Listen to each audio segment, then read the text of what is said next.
Welcome to the Cedar Valley News Podcast, where the voices of a small town meet the headlines shaping our world from the front porches and fields of Cedar Valley. We bring you reflections, stories, and questions that matter, connecting real lives to real events for faith and community. Walk hand in hand with today's headlines. This is a Cedar Valley News, sponsored by Readers and Writers Book Club. Greetings.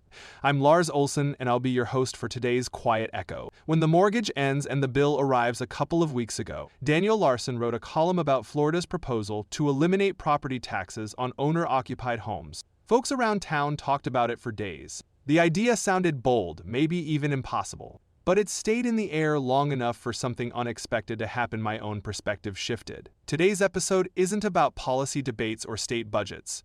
It's about a quiet moment on an ordinary morning, the kind of moment that changes a person's thinking without asking permission. A few days after paying off my mortgage, an accomplishment I'd worked years for, I walked out to the mailbox. Sun shining, snow settling softly along the road, neighborhood waking up. Right on top of the pile sat an envelope from the city.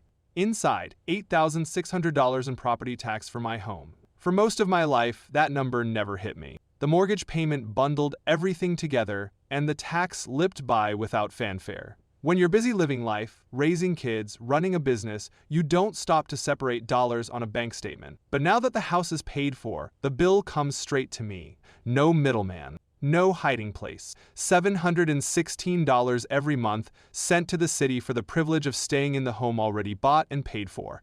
That morning, the word ownership felt different. I stood there thinking about what I do consider fair. I run a hardware store and I have no problem paying property tax on the business. That's part of keeping the doors open. But a family home isn't a business. It's a place where life happens. Looking at that bill, I understood something many across the country are feeling. A person can spend 30 years paying for a house and still lose it if they fall behind. That thought doesn't sit right anymore. Not after seeing the number in plain view.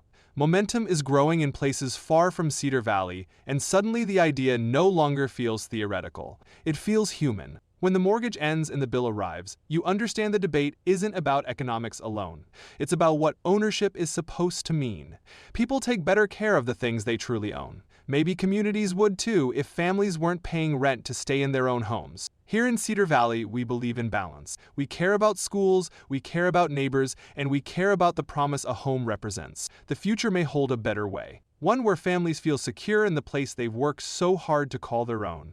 Thanks for listening to Quiet Echo. Join us again tomorrow, where the quiet voices of Cedar Valley help make sense of the noisy world around us. You're always welcome here in Cedar Valley. You've been listening to the Cedar Valley News Podcast, where small-town voices meet the headlines shaping our world. From faith and family to front porches and fields.